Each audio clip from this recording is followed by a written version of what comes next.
Hello students, welcome to my YouTube channel Neo Classes Hansi. तो आज हम लोग क्लास 10th के बायोलॉजी के कुछ ऑब्जेक्टिव इंपॉर्टेंट क्वेश्चन देखेंगे जो कि आपके लिए बहुत ज़्यादा ज़रूरी है एग्जाम के लिए। जो भी क्वेश्चन है वो जैव प्रक्रम चैप्टर से है। तो चलिए हम लोग शुरू करते हैं। हमारा पहला क्वेश्चन है, वैसे जीव जो अपना भोजन खुद बनाते हैं। तो वैसे जीव जो अपना भोजन स्वयं बनाते हैं वो क्या होते हैं? स्वपोषी। राइट आंसर हो जाएगा ऑप्शन नंबर सी। अगला क्वेश्चन है कि वैसे जीव जो पोषण के लिए सड़ी गली चीज़ों पर आश्रित रहते हैं। तो जो सड़ी गली चीज़ों पर आश्रित रहते हैं उन्हें हम लोग क्या बोलते हैं? परजीवी बोलते हैं। राइट आंसर हो जाएगा ए। अगर परजीवी नहीं रहता ऑप्शन में तब हम लोग लगा देते हैं मृतजीवी। चलिए अगला क्वेश्चन देखते हैं कि आहार नाल के किस भाग में भोजन का पुनः पाचन होता है? अमाशय, मुख, बड़ी हाथ या छोटी आंत? तो आहार नाल के छोटी आंत में भोजन का पूर्ण रूप से पाचन होता है।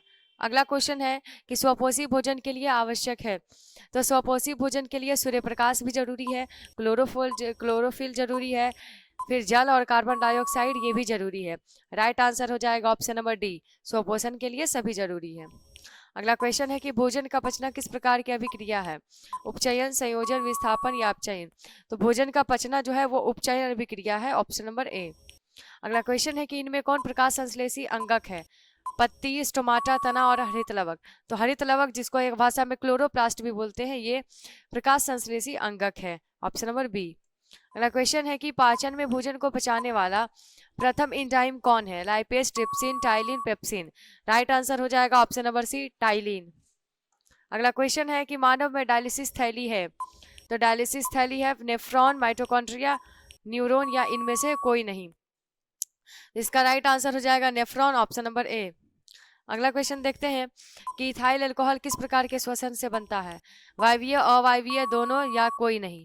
तो इथाइल अल्कोहल ये बनता है अवायवीय श्वसन से। Option number B. अगला क्वेश्चन है कि इनमें से किसके द्वारा अमीबा भोजन का अंतर ग्रहण करता है?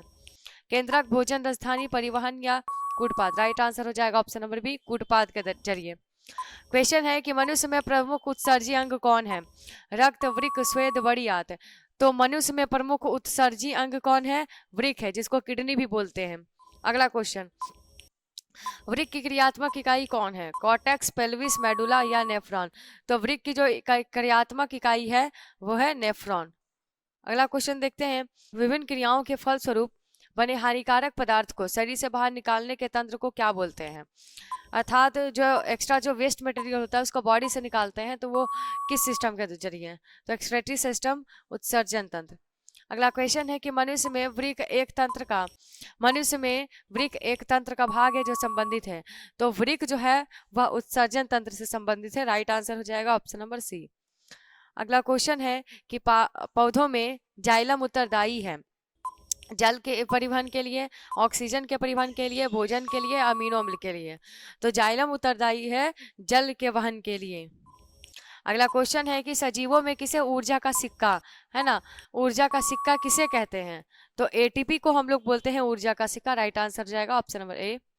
अगला क्वेश्चन है कि निःश्वसन, श्वास लेते समय में डायाफ्राम की उपस्थिति की स्थिति क्या होती है? तो जब हम लोग सांस लेते हैं तब उस समय जो डायाफ्राम होता है ना वो ऊपर की ओर उठ जाता है। ठीक है, तो राइट आंसर हो जाएगा ऑप्शन नंबर डी।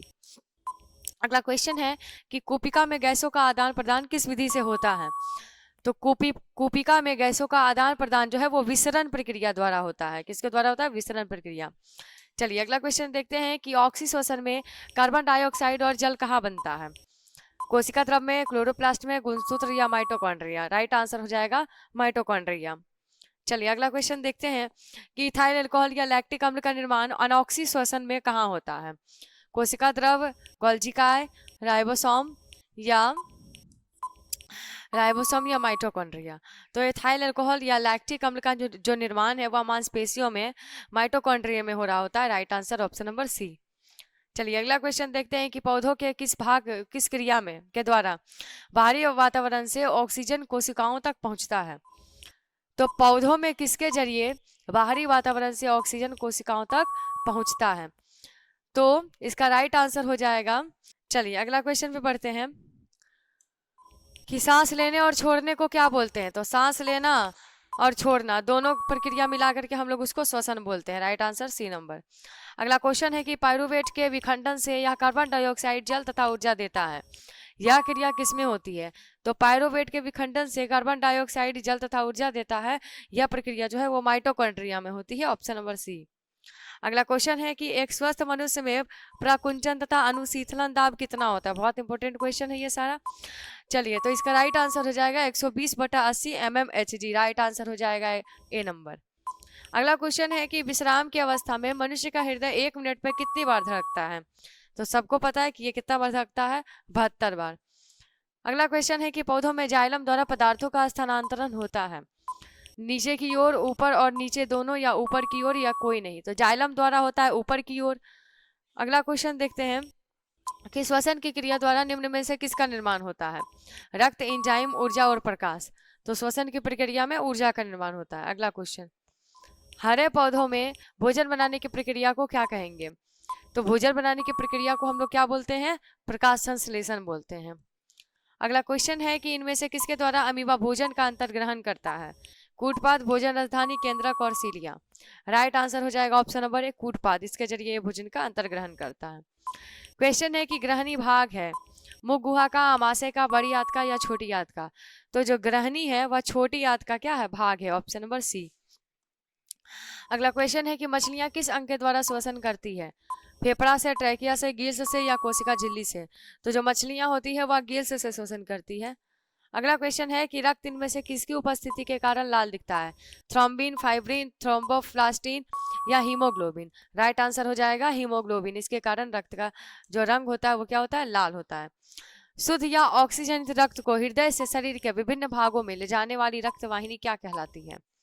तो यह कहलाती है धमनियां। जो धमनी होता है वह ऑक्सीजन जनित रक्त को लेकर के जाता है। अगला क्वेश्चन देखते हैं कि किस प्रकार के श्वसन में अधिक ऊर्जा निकलती है? वायवीय में, अवायवीय में, दोनों में, या कोई नहीं? राइट आंसर हो जाएगा ऑप्शन नंबर ए, वायवीय श्वसन में अधिक ऊर्जा निकलती है। अगला क्वेश्चन है कि फ्लोएम से खाद्य पदार्थों का परिवहन पौधों में किस दिशा में होता है?